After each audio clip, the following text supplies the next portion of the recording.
Hello दोस्तों, आप सभी का स्वागत है मेरे यूट्यूब चैनल पे। आज हम लोग क्लास 7th साइंस का चैप्टर 2 पढ़ रहे हैं, जिसमें हम लोग को पढ़ना है बच्चों जंतुओं में पोषण। इस चैप्टर के एक वीडियो पहले ही आ चुका है, तो उस वीडियो को जाकर के देख लीजिएगा। उसके बाद ये जो वीडियो होगा, ये दूसरा वीडियो होगा इस चैप्टर का, जिसमें हम लोगों को पढ़ना है बक्कल कैविटी के बारे में पढ़ना है, मुख गुहिका के बारे में पढ़ना है। और बच्चों हम लोग इसमें देख रहे थे कि पोषण क्या होता है। सबसे पहले तो इस पहला जो वीडियो है उसमें हमने क्या देखा था बच्चों कि पोषण क्या होता है, ठीक है। उसके बाद हमने देखा था कि पोषण क्यों आवश्यक है और साथ ही साथ पोषण की क्या प्रक्रिया है। इन सारी चीज़ों के बारे में बच्चों हमने पहले वीडियो में डिस्कस किया था। और साथ ही साथ हम लोगों ने देखा था कि मानव में पाचन जो है, जो भोजन मनुष्य करता है, वो पचता कैसे है, कितने तरह के अंगों से होकर के भोजन जो है वो गुजरता है। तो हम लोगों ने देखा था कि मुख्य रूप से 7 जो क्या है ऑर्गन्स हैं, उससे होकर के भोजन जो है वो गुजरता है और भोजन का पाचन होता है। जैसे हम लोगों ने देखा था मुख गुहिका हो गया, ग्रसिका या ग्रास नली जिसको बोलते हैं, फूड पाइप या ओसोफेगस भी बोलते हैं। तीसरा जो अंग था वो क्या था, अमाशय था। चौथा छोटी आंत स्मॉल इंटेस्टाइन। पांचवा जो है वो बड़ी आंत है जिसको लार्ज इंटेस्टाइन बोलते हैं। और छठा है मलाशय जिसको रेक्टम बोलते हैं। और सातवां जो है वो मल द्वार है जिसको एनस बोलते हैं। यानी कि ये 7 जो अंग है, इससे होकर के भोजन का क्या होता है, पाचन होता है। अब बच्चों इस वीडियो में हम लोग क्या पढ़ेंगे, तो इसमें हम लोग पढ़ेंगे मुख गुहिका, ग्रसिका नली, अमाशय, यानी कि सबको डिटेल से देखेंगे। यानी कि मुख गुहिका है तो मुख गुहिका का क्या कार्य होता है, इसका कार्य क्या होता है। और साथ ही साथ ये भी देखेंगे कि ये भोजन के पाचन में किस प्रकार से मदद करती है, यहाँ पे भोजन का क्या होता है। उसके बाद दूसरा देखेंगे ग्रसिका या ग्रास नली, उसमें यानी कि फूड पाइप। तो फूड पाइप में भोजन का क्या होता है, भोजन किस प्रकार से पेट में जाता है, अमाशय में जाता है, स्टमक में किस प्रकार से पहुँचता है। उन सारी चीज़ों को एक एक करके सभी अंगों को बहुत ही डिटेल से और उनके क्या क्या कार्य हैं उनको समझने का प्रयास करेंगे, ठीक है बच्चों। और देखो यहाँ पे हमने मानव के पोषण के विभिन्न चरण भी पढ़े थे, जिसमें अंतर्ग्रहण हो गया, पाचन हो गया, अवशोषण हो गया, स्वांगीकरण हो गया, निष्क्रमण हो गया। इन सारी चीज़ों के बारे में हम लोगों ने पिछले वीडियो में डिटेल से देखा था। अब बच्चों इस वीडियो में हम लोग देखेंगे, अब इस वीडियो में हम लोग क्या देखेंगे, मुख गुहिका, यानी कि जब भोजन हम लोग ग्रहण करते हैं तो मुख या मुख गुहिका का क्या कार्य होता है, जिसको हम लोग बोलते हैं माउथ बकल बोलते हैं। क्या बोलते हैं, माउथ बोलते हैं या फिर बकल कैविटी बोलते हैं। ये आपको याद रखना है, ठीक है ना। तो मुख या मुख गुहिका का क्या मतलब होता है, तो मुख माउथ बोले तो मुख, और बकल कैविटी मतलब मुख गुहिका बोलते हैं। ये आपको याद होना चाहिए, ठीक है। अब देखो क्या करा है। और बच्चों आगे बढ़ने से पहले अगर मेरे चैनल पे न्यू है तो प्लीज़, अभी तक चैनल को सब्सक्राइब नहीं किया तो प्लीज़ चैनल को सब्सक्राइब कर लीजिए, वीडियो को लाइक कर दीजिए और अपने फ्रेंड्स के साथ शेयर कीजिएगा, ठीक है। तो आइए शुरुआत करते हैं और देखते हैं क्या कि हम अब क्या करते हैं, मुख द्वारा भोजन ग्रहण करते हैं। हम भोजन कहाँ से ग्रहण करते हैं, तो मुख यानी कि मुंह से भोजन ग्रहण करते हैं। और हमारे मुख गुहिका के अंदर दांत और जीभ होते हैं, साथ ही साथ लार ग्रंथि होती है जिससे लार निकलती है, ठीक है। तो ये 3 चीज़ें होती है। पहला दांत हो गया, मुख के अंदर अगर देखा जाए तो पहला क्या होता है, दांत होता है, दूसरा होता है जीभ होता है, और तीसरा होता है लार ग्रंथि, जिससे क्या होता है, लार निकलते रहता है, ठीक है ना। ये पानी चिपचिपा टाइप का, जो मुंह एकदम चिपचिपा हो जाता है, वो किसके कारण होता है, लार के द्वारा होता है, ठीक है।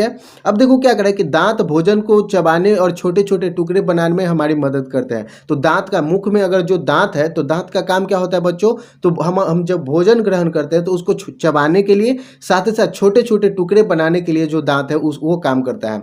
दांत जबड़ों में स्थित मसूरों एवं अलग अलग खांचों में धंसे होते हैं। हमारे दांत के आकार और कार्यों में विविधता होती है, जिसके अनुसार नाम भी अलग अलग होते हैं। तो आपको ये पता होना चाहिए, ऐसे तो हम बोलते हैं क्या, दांत, लेकिन जो दांत होता है ना बच्चों, वो जो है, वो दांत जो होता है वो अलग अलग कार्य करते हैं। जैसे हमारे मुंह में जितने भी दांत हैं उन सभी दांतों का कार्य जो है वो अलग अलग डिसाइडेड है कि कौन सा दांत कौन सा कार्य को करेगा। जैसे आपको पता होगा कि अभी आपके मुंह में कितने दांत हैं, तो आपको पता होगा कि कितना होता है, 32 दांत होता है।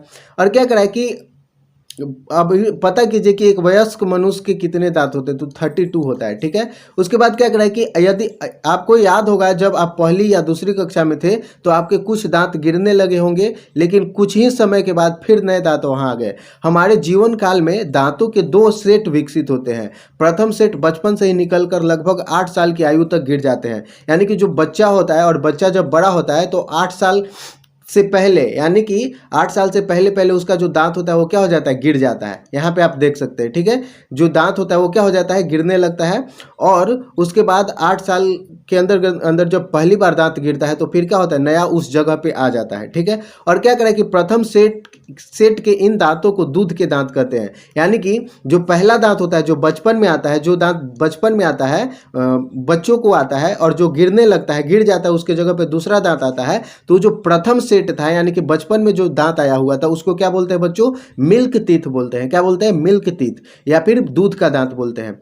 पुनः इनके स्थान पर अस्थायी दांत निकलते हैं जो जीवन भर रहते हैं। और अगर ये वाला टूट गया तो फिर ये दोबारा नहीं आएगा। यानी कि बचपन में जो टूट गया, जो पहली बार आया था, वो अगर टूटता है दांत तो दोबारा आ जाता है उसके जगह पे। लेकिन अगर आपने ये वाला यानी कि जो दोबारा दांत आ गया, अगर ये दांत टूटा तो सोच के देखिए कि आपको दांत नहीं आएगा, फिर आपको बिना दांत का रहना पड़ेगा। नहीं तो क्या करना पड़ेगा, आर्टिफिशियल लगवाना पड़ेगा। मतलब डॉक्टर के पास जाइए तो वो आपका दांत लगा देंगे, ठीक है, अलग से दांत लगाते हैं। तो ये प्रक्रिया है, इसीलिए दांत को संभाल के रखिए। आगे देखिए, हालांकि वृद्धावस्था में इनमें से कुछ दांत भी गिरने लगते हैं। दांतों के कार्य और आकार के अनुसार निम्न प्रकार हैं, ठीक है। तो देखो, दांत जो है ना, उनके कार्यों के हिसाब से अगर देखा जाए तो वो 3 प्रकार के होते हैं। कितने प्रकार के होते हैं बच्चों, देखो अलग अलग हैं, 3 नहीं, अलग अलग प्रकार है। जैसे पहला होता है कृतंक। कृतंक कौन होता है, कृतंक होता है। दूसरा होता है रदनक होता है। तीसरा होता है अग्र चवर्णक होता है, ठीक है, जिसको प्री मोलर बोलते हैं। और एक होता है चवर्णक बोलते हैं, यानी कि 4 तरीके का होता है। कितने तरीके का होता है बच्चों, 4 तरीके का, ठीक है। ये वाला जो दांत है, ये जो यानी कि आगे का एक ये और एक ये जो दोनों दांत है, इसको क्या बोलते हैं, इंसीजर बोलते हैं। क्या बोलते हैं, इंसीजर। यानी कि कोई भी चीज़ अगर सोच करके देखो, फल आपको हाथ में दिया गया तो आप कहाँ से खाइएगा, यहाँ से खाइएगा या फिर यहाँ से या फिर यहाँ से। तो डायरेक्टली आप, जाहिर सी बात है कि आप काटने जाइएगा इसको, यानी कि यहाँ से इसको मिला करके क्या कीजिएगा, इन दोनों के सामने रखिएगा और काटिएगा। तो वो क्या होगा, वो जो दांत का यूज कीजिएगा वो क्या कहलाता है बच्चों, कृतंक कहलाता है। क्या कहलाता है, कृतंक। और कृतंक कुछ इस प्रकार का होता है, एकदम पतला होता है, नुकीला टाइप का होता है, ठीक है। दूसरा जो है वो है रदनक, जिसको कनाइन तीथ भी बोलते हैं। क्या बोलते हैं बच्चों, कनाइन तीथ, जैसे फाड़ने का कार्य करता है। पहला हो गया कृतंक। कृतंक यानी कि दोनों आगे का, मुंह का दोनों जो सामने का जो दांत है उसको कृतंक बोलते हैं। यानी कि आप अपना दांत को, सामने वाला दांत को टच करके देखिए, ये आपको एकदम पतला और धारदार दिखेगा। और आप कोई भी अमरूद खाइए, सेव खाइए, कुछ भी खाइएगा तो सामने वाला जो दांत है इसी का यूज कीजिएगा। ये जो आपको दांत दिखाई दे रहा है इसी का आप यूज कीजिएगा और काटिएगा। तो ये जो काटने वाला, यानी कि किसी भी चीज को जब हम काटने का यूज करते हैं तो वो होता है इंसीजर, यानी कि कृतंक होता है। दूसरा होता है रदनक। रदनक का क्या कार्य होता है, तो फाड़ने का कार्य होता है। और रदनक कौन सा दांत हो गया बच्चों, तो ये वाला जो दांत आपको दिखाई दे रहा है ये, यानी कि आप देखिएगा इस दांत के बगल में, यानी कि इस दांत के बगल में 2 दांत ऐसा होगा, एकदम नुकीला होगा। कैसा होगा बच्चों, एकदम नुकीला। वो किस चीज के लिए, कार्य के लिए आता है, तो फाड़ने का कार्य आता है, फाड़ने के काम में आता है। जैसे आप अगर गन्ना चूसते होंगे, ऊख जिसको बोलते हैं, ईख बोलते हैं, अगर आप वो चूसते होंगे तो आप उसके क्या बोलते हैं, उसके खोइया को छीलने के लिए कौन सा दांत का यूज करते हैं, ये वाला दांत यूज करते हैं। तो वो कौन होता है, तो वो होता है रदनक, जिसको कनाइन तीथ भी बोलते हैं, कुत्ते वाला दांत बोलते हैं। देखते हैं ना, कुत्ते का जो दांत होता है सामने का, ये देखिएगा 2 एकदम दांत नुकीला होता है। वो किस चीज़ के लिए होता है, कि कोई भी अगर मांस खाने के लिए वो जा रहा है तो अगर उसको चीर फाड़ करना है तो वो कौन से दांत का यूज करता है, यही वाला दांत का यूज करता है, जिसको बोलते हैं रदनक दांत। तीसरा होता है बच्चों अग्र चवर्णक, यानी कि प्री मोलर। तीसरा क्या होता है, अग्र चवर्णक, जिसको क्या बोलते हैं, प्री मोलर बोलते हैं। और प्री मोलर कौन सा होता है, तो देखो यहाँ पे आपको दिखाई देगा कि ये जो दांत है ना, ये वाला जो दांत है, ये और ये जो दोनों दांत है इसको क्या बोलते हैं, प्री मोलर बोलते हैं। क्या बोलते हैं, प्री मोलर। पीसने और चबाने का जो काम होता है वो कौन करता है, तो प्री मोलर करता है। कौन करता है बच्चों, प्री मोलर का कार्य होता है पीसने और चबाने का। यहाँ पे आप देख सकते हैं कि ये वाला दांत जो है वो कौन हो गया, पीसने और चबाने वाला होता है, ठीक है। अब एक आता है चवर्णक, यानी कि मोलर, जिसको इंग्लिश में बोलते हैं। और ये इसका भी काम क्या होता है, तो पीसने और चबाने का काम होता है। अब देखो बात करते हैं कि मुख गुहा में दांत की सजावट। मुख गुहा में क्या होता है बच्चों, दांत की सजावट किस प्रकार से होती है। तो देखो क्या करा है कि क्या आप जानते हैं कि हमारे दांतों की ऊपरी परत जिसे इनेमल कहते हैं हमारे शरीर का कठोरतम पदार्थ है। यानी कि अगर पूछे आपसे कोई कि हमारे शरीर का सबसे कठोरतम पदार्थ कौन है तो वो है इनेमल। और इनेमल होता कहाँ पे है, तो दांतों का जो ऊपरी परत होता है जो चम चम करता है उसको क्या बोलते हैं बच्चों, इनेमल बोलते हैं। यह मुख्यतः कैल्शियम एनेमेलिन नामक लवण तथा प्रोटीन से बना होता है। तो ये जो इनेमल होता है, जो दांत क्या उजला उजला व्हाइट व्हाइट दिखाई देता है और चमकता है, वो किसके कारण होता है बच्चों, तो वो इनेमल के कारण होता है। और इनेमल किस चीज से बना होता है, तो वो बना होता है कैल्शियम एनेमेलिन से बना होता है, ठीक है ना। अब देखो आम क्या करा है यहाँ पे कि आमना को इमली और आम की चटनी बहुत पसंद है। जब भी वह आम या इमली देखती है तो उसके मुंह से पानी आ जाता है, ऐसा क्यों होता है, ठीक है ना। तो ये आपको बताना है, कमेंट बॉक्स में कमेंट करके बताना है कि ऐसा क्यों होता है। हमारा मुंह हमेशा गीला रहता है, ऐसा क्यों। तो देखो क्या करा है बच्चों कि हमारे मुंह में 3 जोड़ी लार ग्रंथियां होती है। क्या होती है, 3 जोड़ी जो होती है वो लार ग्रंथियां। 3 जोड़ी कहने का मतलब क्या हुआ, 3 दूना 6, यानी कि 6 लार ग्रंथियां होती है जिनसे लार जो है वो अस्रावित होते रहता है। अस्रावित होने रहना मतलब क्या है, निकलते रहता है, ठीक है। लार भोजन को मुलायम बनाने में मदद करता है। तो अगर बोले कि हमारे मुंह में लार क्यों निकलता है, तो लार का काम होता है बच्चों भोजन को मुलायम बनाना। लार में क्या होता है, तो पानी होता है, लवण तथा चिकना म्यूकस होता है। अगर बात करें कि लार जो हमारे मुंह से निकलते रहता है तो लार में होता क्या है, तो वो होता है पानी होता है, साथ ही साथ लवण होता है, और क्या होता है बच्चों, तो चिकना म्यूकस होता है। भोजन का पाचन मुंह से ही लार में उपस्थित एंजाइम एमाइलेज की सहायता से आरंभ हो जाता है। तो हम लोग पढ़े भी थे कि भोजन के पाचन की शुरुआत कहाँ से होती है बच्चों, तो हमारे मुंह से होती है। और मुंह से भी होती है तो किस प्रकार होती है, तो वो हमारे लार ग्रंथि में क्या होता है, एमाइलेज होता है। एमाइलेज क्या करता है, भोजन को पचाने में मदद करता है, ठीक है ना। जो क्या करे कि जो मंड या स्टार्च को शर्करा ग्लूकोज में बदल देता है। एंजाइम रासायनिक स्राव है जो आहार नाल के विभिन्न भाग एवं ग्रंथियों से स्रावित होता है। तो देखो बच्चों ना, एक बात आएगा आपको, एंजाइम क्या आएगा, एंजाइम जो वर्ड है वो आपको बहुत बार इस चैप्टर में सुनने को मिलेगा। तो सबसे पहले तो बच्चों ये देख लेते हैं कि एंजाइम का मतलब क्या होता है। एंजाइम का मतलब होता है रासायनिक स्राव। रासायनिक स्राव का मतलब क्या है, एक केमिकल निकलते रहता है। ऐसे बोल सकते हैं कि जूस मतलब क्या होता है, रस। ऐसे भी बोल सकते हैं कि रस निकलते रहता है हमारे शरीर के अलग अलग पार्ट से, यानी कि जो आहार नाल होता है, आहार नाल के अलग अलग पार्ट से अलग अलग जूस निकलता है। इसी को क्या बोलते हैं बच्चों, एंजाइम बोलते हैं, ठीक है। ये आपको याद रखना है। बस इतना याद रखिए कि हमारे जो पाचन तंत्र के अंग है वो अलग अलग अंगों में अलग अलग एंजाइम का मतलब अलग अलग रस का स्राव होता है, मतलब रस निकलते रहता है, भोजन को हेल्प करता है पचाने में। बस इतना याद रखिए, काम हो जाएगा, ठीक है।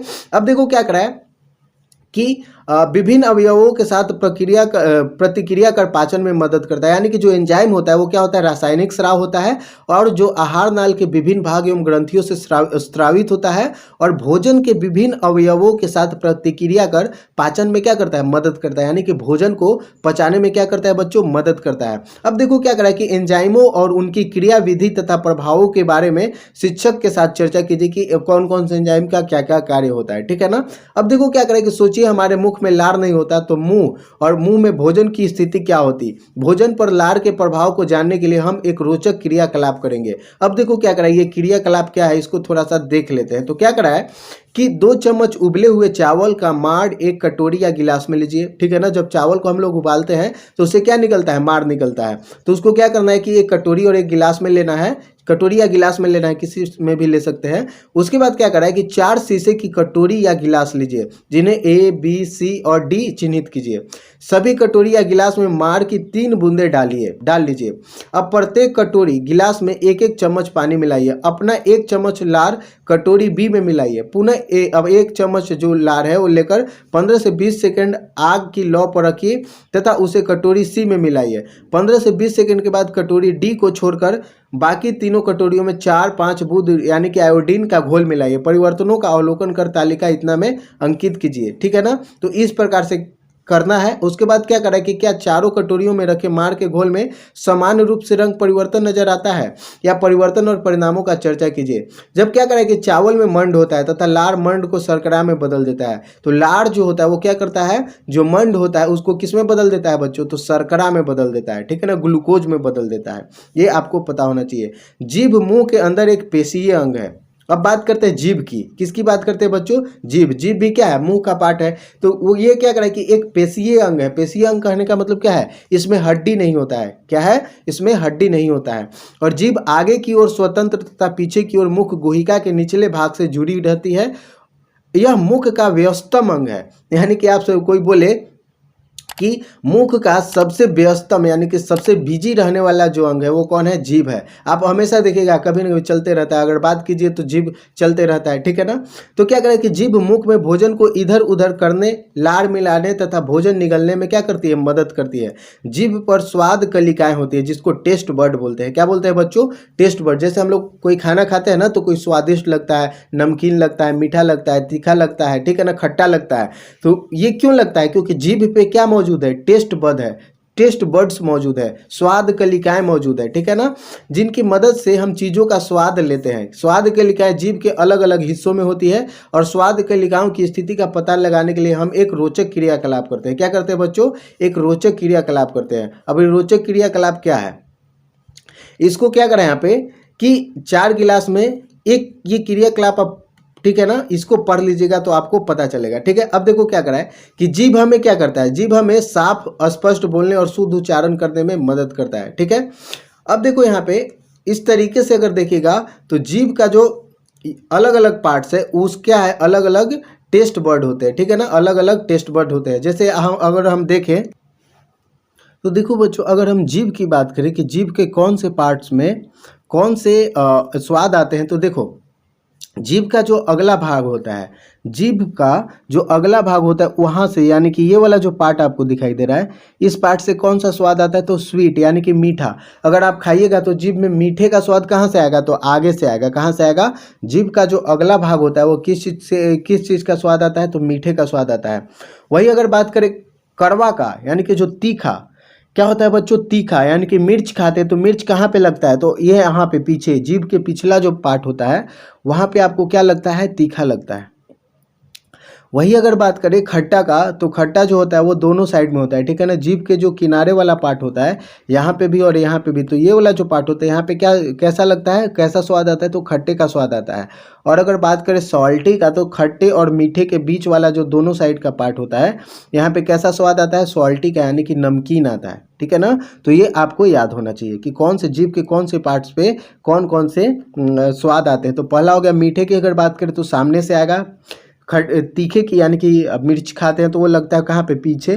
खट्टा बगल में दोनों साइड, और सॉल्टी भी क्या है? खट्टा और मीठा के बीच में, यहाँ पे दोनों साइड, ठीक है। ये आपको पता होना चाहिए। बच्चों अभी हमने देखा कि जीभ में जो कलिकाएं होती है वो कहाँ कहाँ पे होती है, ठीक है ना। जीभ के कौन से पार्ट्स में कौन कौन सी कलिकाएं होती है। तो हम लोग देखें क्या कि आगे वाला जो पार्ट होता है वो मीठे को बताता है। मीठा हम कोई खाते हैं तो आगे स्वाद लगता है।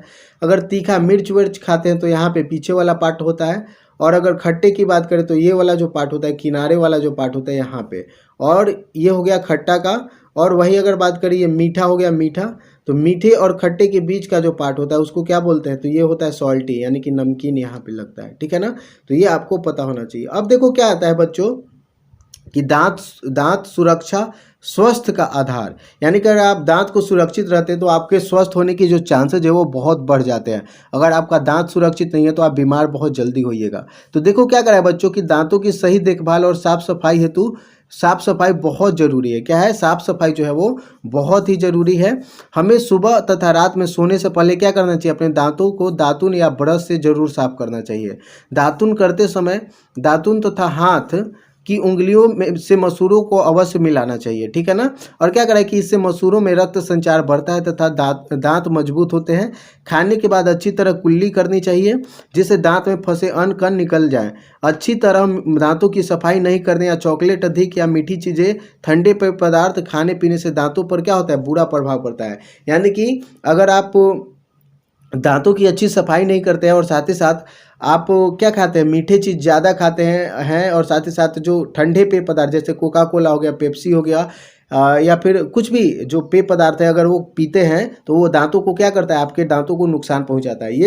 ये चीज़ें दांतों के बीच फंसे अन्न से चिपक जाते हैं तथा उन पर एक परत बना लेती है। इसके कारण जीवाणुओं को पनपने और बढ़ने का क्या मिलता है, मौका मिलता है और शर्करा को अम्ल में बदल देते हैं। जो दांतों की ऊपरी परत जो इनेमल है, जो चमचम करते हुए रहता है, उसको क्या कर देता है, ये नुकसान पहुंचाता है। क्या कर देता है बच्चों, उनको क्षति पहुंचाते हैं तथा दांतों के बीच छेद कर देते हैं।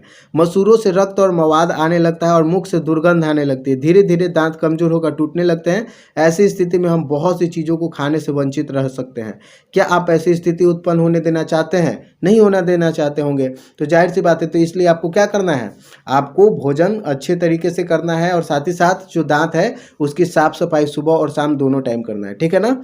और अच्छे तरीके से, और ज़्यादा मीठा चीज़ नहीं खाना चाहिए। और मीठा चीज़ खा करके अगर खाए भी हैं तो ज़्यादा देर तक ऐसे नहीं रहना चाहिए, नहीं तो क्या होता है, जो जीवाणु है वो परत बना लेते हैं और दांतों को नुकसान पहुंचाते हैं, ठीक है ना। अब देखो बच्चों, हमें आगे क्या पढ़ना है, भोजन नली या ग्रशिका, फूड पाइप या ऑसोफेगस भी बोलते हैं। तो इसके बारे में हम लोग नेक्स्ट वीडियो में पढ़ेंगे। इस वीडियो में इतना ही रहने देते हैं, तो मिलते हैं नेक्स्ट वीडियो में। तब तक के लिए धन्यवाद। और वीडियो कैसा लग रहा है ये आप कमेंट बॉक्स में कमेंट करके जरूर बताइए। और बच्चों, जब आप वीडियो देखते हो तो वीडियो को लाइक करना मत भूलिएगा, लाइक जरूर कर दीजिए, ठीक है। तो मिलते हैं नेक्स्ट वीडियो में बच्चों, तब तक के लिए धन्यवाद, टेक केयर।